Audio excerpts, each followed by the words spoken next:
अस्सलाम वालेकुम students, welcome back to अपना टीचर.com। आज हम स्टार्ट करने जा रहे हैं नया टॉपिक, नया चैप्टर जिसका नाम है ऑडिट एविडेंस। ऑडिट एविडेंस क्या होता है, एविडेंस क्यों कलेक्ट किया जाता है, और ये सारी चीज़ें हम इस टॉपिक में समझेंगे। उसके साथ साथ मैं आपको टाइप्स भी बताऊंगा कि उसकी टाइप्स क्या होती हैं, और फर्दर एलिब्रेट करूंगा कि उस टाइप्स को कहाँ कहाँ किस किस जगह पे यूज़ किया जाता है। तो सबसे पहले हम समझते हैं ऑडिट एविडेंस।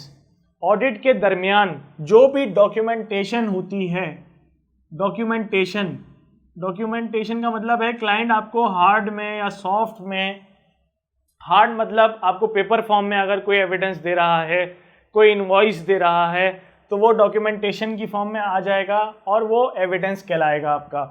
ये आपका हार्ड में भी हो सकता है, हार्ड मतलब इन पेपर, और इन सॉफ्ट फॉर्म में भी हो सकता है। इसका मतलब क्या है कि वो आपको कोई एक्सेल की शीट दे दे या कंप्यूटर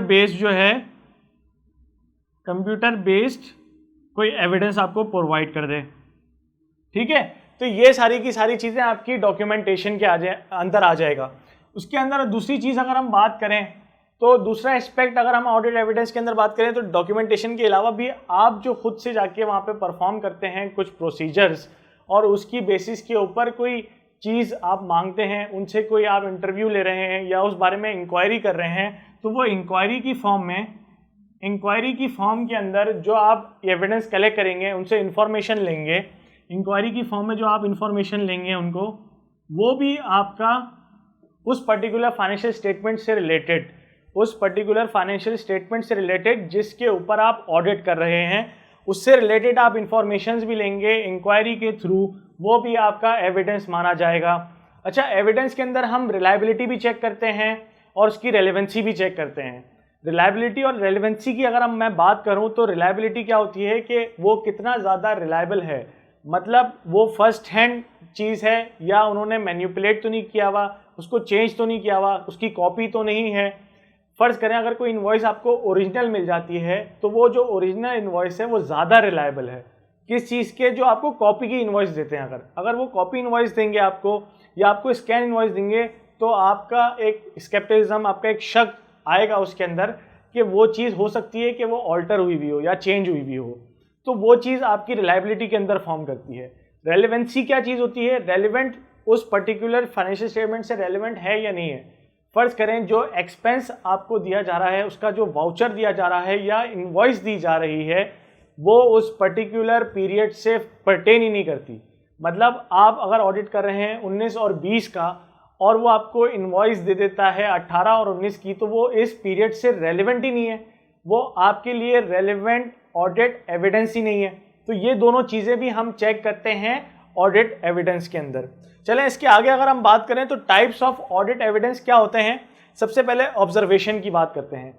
जब भी ऑडिटर जाता है क्लाइंट की प्रीमिसेस के ऊपर, क्लाइंट के ऑफिस के अंदर, तो वो बहुत सारी चीज़ें ऑब्जर्व कर रहा होता है, वो सारे के सारे प्रोसीजर्स भी ऑब्जर्व कर रहा होता है जो अलग अलग ऑफिसर्स या उधर का स्टाफ परफॉर्म कर रहे होते हैं। तो ये जो उसकी ऑब्जर्वेशन होती है, ये भी आपका एक ऑडिट एविडेंस के तौर पे भी काम कर सकती हैं। आपकी ऑब्जर्वेशंस किस तरह से, फ़र्ज़ करें, इसकी मिसाल मैं इस तरह से दूंगा कि अगर आप स्टॉक काउंट पे जाते हैं, एक स्टॉक रखा होता है अलग अलग कंपनीज का वेयर हाउस के अंदर, आप वहाँ जाके उस स्टॉक को फिजिकली देख रहे होते हैं कि वो स्टॉक मौजूद है। अब ये जो आपकी ऑब्जर्वेशन है, वो आप अपनी शीट से मैच करते हैं, जो शीट आपको स्टॉक काउंट के दरमियान दी जाती है। तो आप वो उस ऑब्जर्वेशन को कि वो कितना उसका स्टॉक सही है, या वो डैमेज तो नहीं है, या वो किसी और का तो नहीं है, ये सारी की सारी चीज़ें आप जाने से उसको ऑब्जर्व करते हैं। अगर आपके पास वो शीट आ जाए स्टॉक की, तो उसमें तो ये नहीं पता चलता कि कौन सा माल इतना ज़्यादा डैमेज है या कौन सा स्टॉक किसी और का है।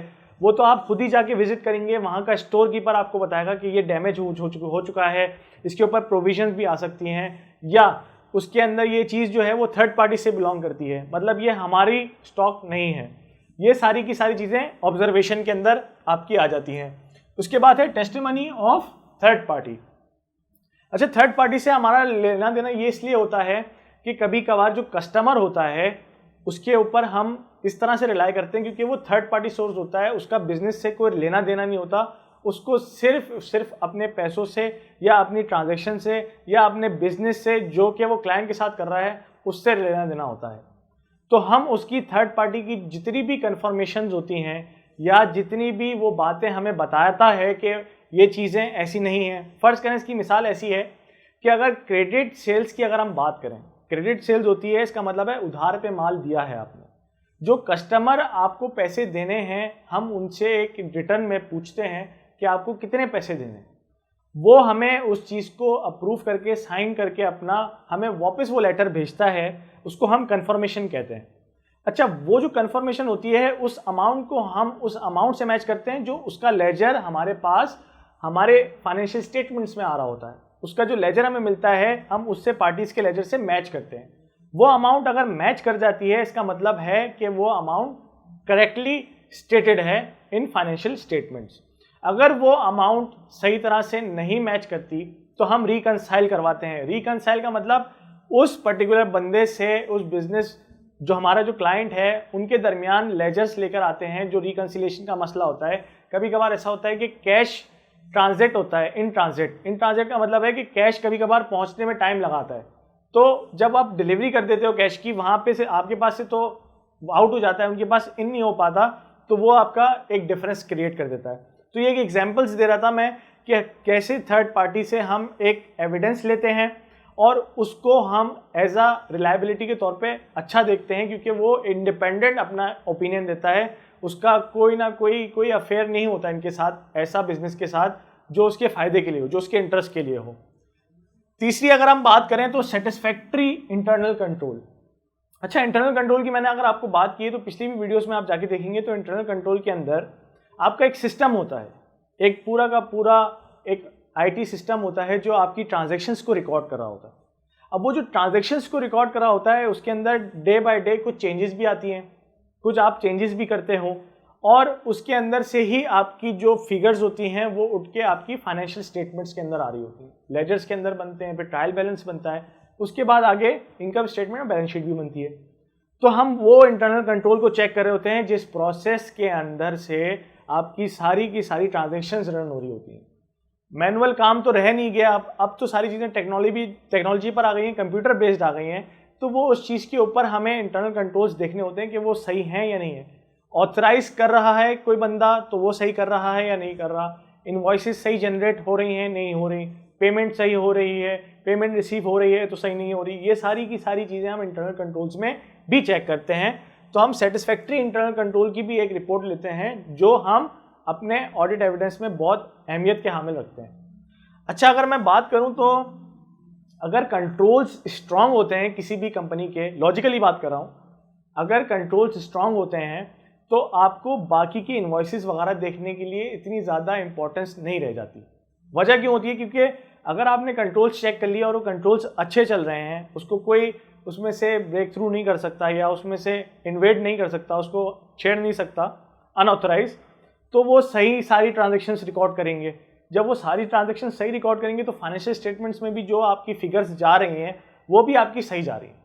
तो इसका मतलब है कि अगर आपके इंटरनल कंट्रोल्स बहुत स्ट्रांग हैं, अच्छे कंट्रोल्स हैं, तो आप जो एविडेंसेस और सब्सटेंटिव्स करते हैं वो आप बहुत कम कर देते हैं, क्योंकि आपको ज़्यादा मेहनत करनी पड़ती है, आप कंट्रोल्स का सहारा लेते हैं। तो इसलिए सेटिस्फैक्ट्री इंटरनल कंट्रोल्स रिपोर्ट भी बहुत इंपॉर्टेंट होती है।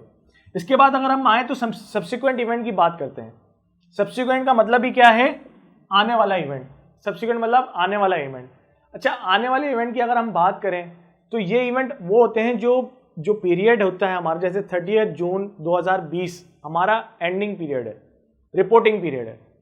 इसके बाद 3 महीने तक हमारा ऑडिट चल रहा होता है। अब इन 3 महीनों में कोई ऐसा इवेंट जो हमारे फाइनेंशियल स्टेटमेंट को डायरेक्ट अफेक्ट करे हो सकता है ऐसा कि कस्टमर जो है वो आपका मेजर कस्टमर हो, वो डिफॉल्ट कर जाए, वो बैंकरप्ट हो जाए, और आपने बहुत ज़्यादा माल उसको दिया हुआ हो, उसकी सेल्स बहुत ज़्यादा हो, आपका मेजर डेटर है वही अगर करप्ट कर जाए, बैंकरप्ट हो जाए और वो चीज़ आपको नहीं लौटा पाए, तो आपकी जो बिजनेस है उसके ऊपर भी बहुत ज़्यादा फर्क पड़ जाएगा। और हो सकता है कि आपका बिजनेस आगे रन भी ना कर पाए, क्योंकि उसी से पैसे से आप अपना वर्किंग कैपिटल भी चलाते थे और बाकी लोगों को भी पैसे देने। तो ये जो इवेंट आपका रिपोर्टिंग के बाद हुआ है, यही तो सब्सिक्वेंट इवेंट है। और ये सब्सिक्वेंट इवेंट आपको हर्ट किस तरह से करेगा, कितना इम्पैक्ट करेगा, ये सारी की सारी चीज़ें भी हम देखते हैं और इसके एविडेंसेस भी हम कलेक्ट करते हैं। तो ये भी हमारा बहुत इंपॉर्टेंट एविडेंस होता है for the purpose of checking the financial statement. आगे बात करते हैं तो statement of directors and officers की बात करते हैं। वही मैंने बात की कि हम जब इंक्वायरी कर रहे होते हैं तो उससे इंफॉर्मेशन मिलती है हमें, तो यही वो स्टेटमेंट्स होती हैं जो आपकी डायरेक्टर्स और ऑफिसर्स से आप लेते हैं। आप उनसे जाके मीटिंग करते हैं, उनसे उस बारे में बात करते हैं, फाइनेंशियल स्टेटमेंट्स के बारे में बात करते हैं कि आपने किस तरह से रिकॉर्ड किया, कौन सी पॉलिसीज रखी हैं, ये पिछले साल की पॉलिसी से कंसिस्टेंट हैं या नहीं है, इस दफ़ा क्या चेंजेस आई हैं। ये सारी की सारी चीज़ें आप इन्फॉर्मेशन उनसे ले रहे होते हैं, उनका इंटरव्यू लेते हैं, उनसे इंक्वायर करते हैं और वो भी आप नोट कर रहे होते हैं अपने पास। तो वो जो स्टेटमेंट्स भी होती हैं वो भी आपका बहुत क्रूशल और इम्पॉर्टेंट एविडेंस होता है इन फ्यूचर। जब आप एक तरफ से सारा ऑडिट एविडेंस गैदर कर लेते हैं तो फिर आप जब उसके ऊपर ओपिनियन दे रहे होते हैं तो उसके लिए भी बहुत ज़रूरी हो जाता है।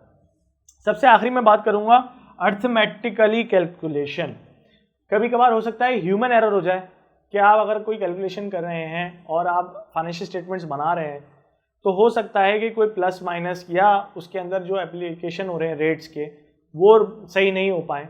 आप रिकैलकुलेट भी कर लेते हैं, अर्थमेटिकली चेक भी कर लेते हैं कि वो सही से कैलकुलेट हुए में या नहीं हुए। अगर उनके अंदर कोई कैलकुलेशन एरर है तो आप उनको बता सकते हैं और वो चेंज भी कर सकते हैं उसकी बेसिस पे। और अगर कैलकुलेशन एरर नहीं है तो आप अपने एक ऑडिट एविडेंस के तौर पे भी उसको चेक कर सकते हैं कि वो अर्थमेटिकली सही है या नहीं है। तो ये सारी की सारी चीज़ें हम ऑडिट एविडेंस में डिस्कस कर चुके हैं। इंशाल्लाह नेक्स्ट वीडियो में आपसे नए कॉन्सेप्ट के साथ मिलेंगे। अपना बहुत ख्याल रखिएगा। अल्लाह हाफिज़।